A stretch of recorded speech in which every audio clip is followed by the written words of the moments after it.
Hello, good evening everyone. I'm Samay Singh Meena and this video about the Assistant Engineer Interview Guidance Program is about the queries raised at the group. Okay, जो भी groups पे different queries raise किए I have discuss with the group owner और उनके साथ discuss करके मैंने ये एक निकाला है, क्योंकि रोज उस पर बार बार एक ही क्वेरीज आती जाती है। बार बार लोग उस पर वही कमेंट करते जाते हैं और no one has the perfect answer. इसीलिए तो वो क्वेरीज बार बार आती है, क्योंकि किसी को कुछ नहीं पता, तो बार बार जब वो आता है क्वेश्चन कोई कुछ रिप्लाई करता है, फिर आपस में वो डिस्कस होते जाते हैं।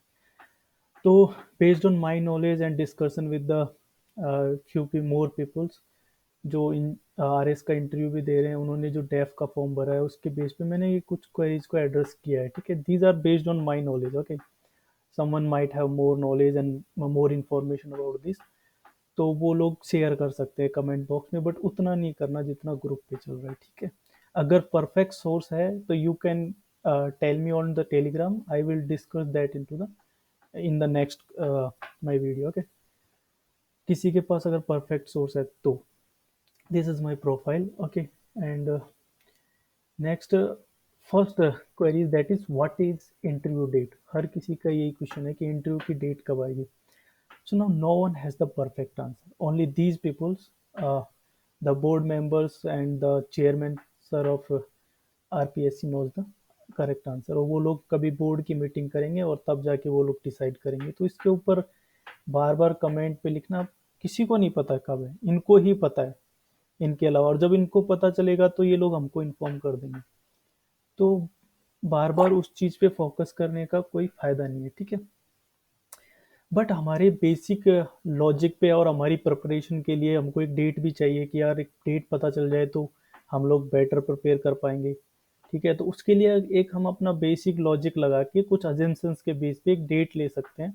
और वो डेट कैसे ले सकते हैं कि आरपीएससी का जो आरएस का एग्जाम का इंटरव्यू है वो 7 मई को एंड हो रहा है। ठीक है, हम एक अजम्पशन ले सकते हैं कि मान लो 10-12 दिन, वो सब लोग समझते हैं इस बात को, बट एक बार सुन लेंगे तो वापस हो सकता है उनके सही से समझ में आ जाए और कि हाँ ठीक है ये। अब इसमें ये सब अजम्पशंस है, कोई और भी किसी के पास और इन्फॉर्मेशन होगी तो वो कुछ और अजम्पशंस लेंगे, लेकिन मेरे अजम्पशंस के बेस पे मैं मानता हूँ कि 10-15 दिन बाद वो अपना इंटरव्यू शुरू कर देंगे। हो सकता है किसी और के पास इन्फॉर्मेशन हो कि एग्रीकल्चर वाला या कोई और इंटरव्यू होगा बीच में, तो that may be there, but मैं एक प्रिपरेशन के लिए कि हम प्रिपेयर करेंगे तो उसके लिए एक बेसिक हमारे पास एक डेट होनी चाहिए जिससे हम प्लान कर सके कि कैसे कैसे मुझे मॉक इंटरव्यू प्लान करने हैं, कैसे अपना सब्जेक्ट को पढ़ना है कि मैं इस डेट के अंदर अंदर उसको पढ़ पाऊँ और एक इंटरव्यू की प्रिपरेशन तक पहुंच जाऊं। ठीक है, तो based on that I have decide कि 10 डेज में वो लोग अपना अगला इंटरव्यू स्टार्ट करते हैं। उसके बाद तो 7 मई के बाद 10 दिन और जोड़ लो तो 15 से 20 मई तक हम मान लेते हैं कि अपना इंटरव्यू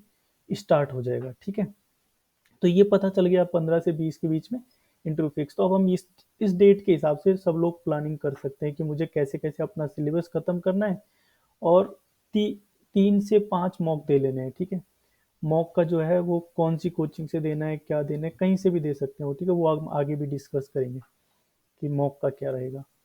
अब एक है, फिर अगला क्वेश्चन उठता है कि when DAF form will come. तो डेफ फॉर्म जो होता है जैसे इंटरव्यू का था आरएस की बेस, एक्चुअली आरपीएससी वही कमीशन है जो आरएस की लेता है और असिस्टेंट इंजीनियर की एग्जाम लेता है। ठीक है, तो हमारा जमसन ये है कि वो सेम फॉर्मेट पे चलेगा जो आरएस के लिए चलता है, इसीलिए तो उसने एग्जाम भी सेम फॉर्मेट पे ली कि रिटर्न एग्जाम भी 4 लेंगे। बाकी कोई भी कमीशन ऐसा एग्जाम नहीं लेता, पंजाब हरियाणा असम कोई भी कमीशन उस तरह की 4 एग्जाम रिटर्न पेपर्स नहीं लेता। ठीक है, मेरी नॉलेज में जो है उनमें से। तो बाकी तो इसमें हम ये बोल सकते हैं कि जैसे डेप फॉर्म आता है 20-25 दिन पहले आता है इंटरव्यू से, तो वो आ जाएगा, लेकिन उसमें कुछ ऐसा कोई बड़ी डेट डिटेल्स नहीं भरनी होती, इसलिए हम बेसिक डिटेल्स भरनी होती है, तो जब भी आएगा 1-2 दिन में वो डिटेल भर के हम दे देंगे। उसके लिए कोई आवाज़ चिल्लाने की ज़रूरत नहीं है कि यार डेफ फॉर्म कब आएगा, डेफ फॉर्म नहीं आएगा तो मैं तैयारी शुरू नहीं करूँगा।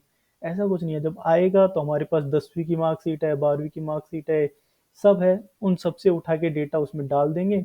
हॉबीज़ और वो सब अभी से क्लियर करते जा रहे हैं, तो वो भी वहाँ पे रख देंगे अगर कुछ पूछा होगा उनमें तो। ठीक है, जो जो इन्फॉर्मेशन पूछी होगी।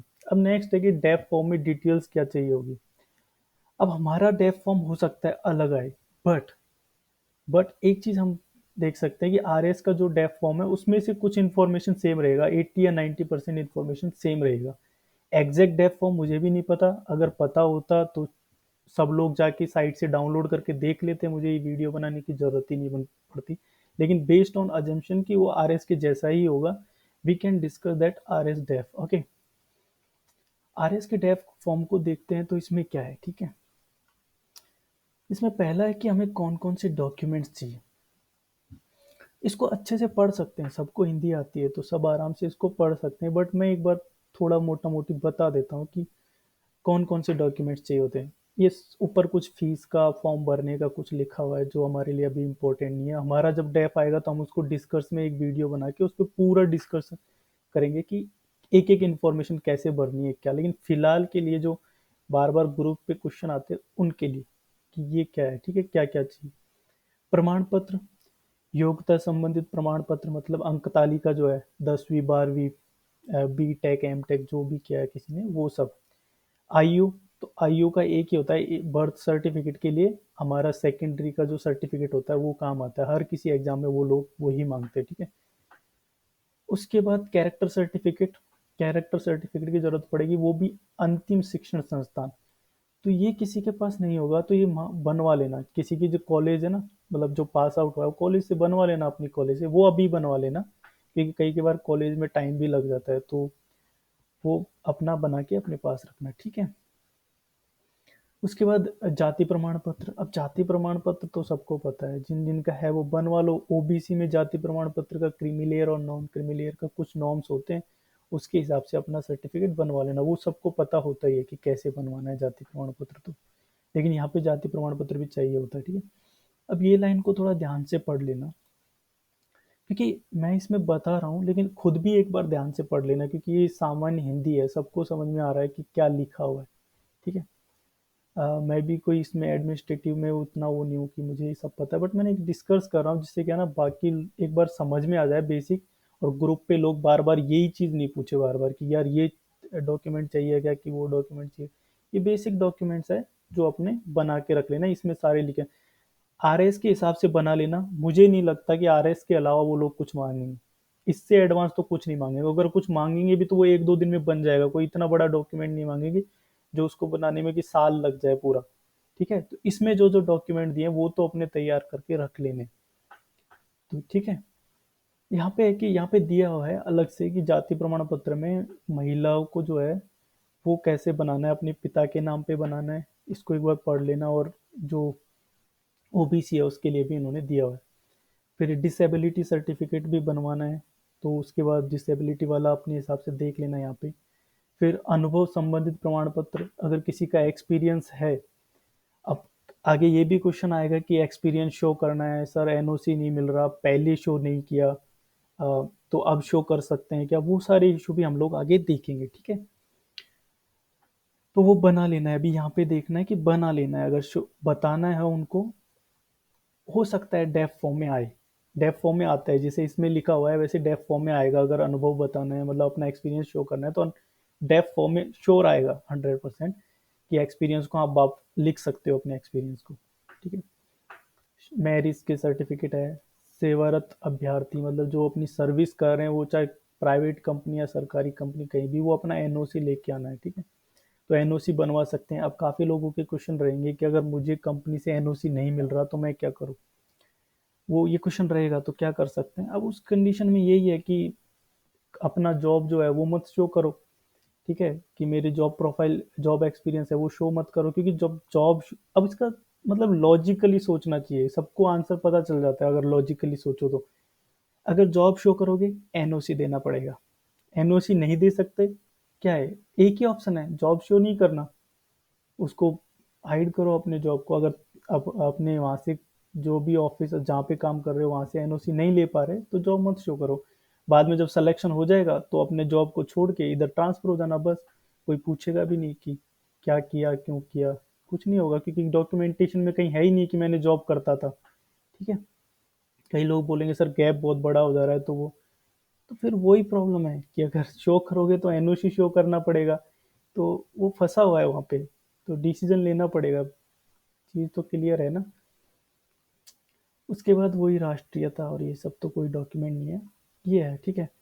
उसके बाद डेफ में क्या क्या भरना है, तो मैंने डेफ ये आरएस का देखा है ऊपर ऊपर से, इसमें कोई ऐसी बड़ी चीज़ कहीं पे नहीं दिखी मेरे को कि जो, लेकिन अपना जो आएगा हम उसको ज़्यादा डेप्थ में देखेंगे बजाय इसको देखने, बट चीज़ें ऐसी ही होंगी, 2-5% का डिफरेंस होगा, बाकी कुछ सारी चीज़ें ऐसे ही भरा रहे होंगे, क्योंकि हम यूपीएससी का भी देखते हैं उनमें भी सब सेम चीज़ें आती है, वही आर एस में है, वही आरपीएससी असिस्टेंट इंजीनियर के लिए निकालेगी। जब वो आएगा तो हम उसको अच्छे से पढ़ लेंगे। फिलहाल डॉक्यूमेंट्स का जो ये है इसके ऊपर जिसमें जो दिए हैं वो सारे डॉक्यूमेंट्स बना लेने, ठीक है। होप कि ये क्लियर हो गया। Can I change my preference, okay, ये क्वेश्चन आता है कि can I change my preference. तो यार एक बात है, अभी जो प्रेफरेंस डाल दी वहां पे, ठीक है, डाल दी, अभी तक हमने प्रेफरेंस डाल दी, हो सकता है किसी ने पहले पीडब्ल्यूडी और गलती से डब्ल्यूआरडी बीच में डाल के फिर नीचे कुछ डाल दो, प्रेफरेंस जो भी डालिए, कैन आई चेंज। अब इसका नहीं पता किसी को भी कि कैन वी चेंज, तो कुछ लोग बोलेंगे हाँ कर सकते हैं, पहले वाले लोगों ने बताया, ठीक है, अगर कर सकते तो बहुत अच्छा है, कर सकते हैं तो बहुत अच्छा है, लेकिन नहीं कर सकते तो क्या, कुछ नहीं, जाके इंटरव्यू तो देना ही है। मतलब अगर नहीं कर सकते डेप में तो क्या कर सकते हैं, इंटरव्यू तो देना है ना। ऐसे तो नहीं है ना कि भाई अब मैंने यार प्रेफरेंस तो गलत भर दी और अब चेंज नहीं कर सकता तो मैं इंटरव्यू दे के क्या करूँगा। तो उसको थोड़ा लॉजिकली सोच के देखो, ठीक है। आएगा डेफ में तो ठीक है, अब नहीं आएगा तो अपना जाके आराम से इंटरव्यू तो देना है, ठीक है। अब नेक्स्ट क्या है, यही डॉक्यूमेंट्स जो हमने देख लिया कि एनओसी और ये सारे डॉक्यूमेंट्स लेके आने। नेक्स्ट क्वेश्चन है कि which coaching I can join, John Tech, engineers academy, Made Easy, engineering pride, engineers pride, वो सब कोचिंग कोई भी ज्वाइन कर लो। ये पर्सनैलिटी टेस्ट है, खुद का पर्सनैलिटी अच्छा है, अच्छे से जवाब दे पाते हो, वही है।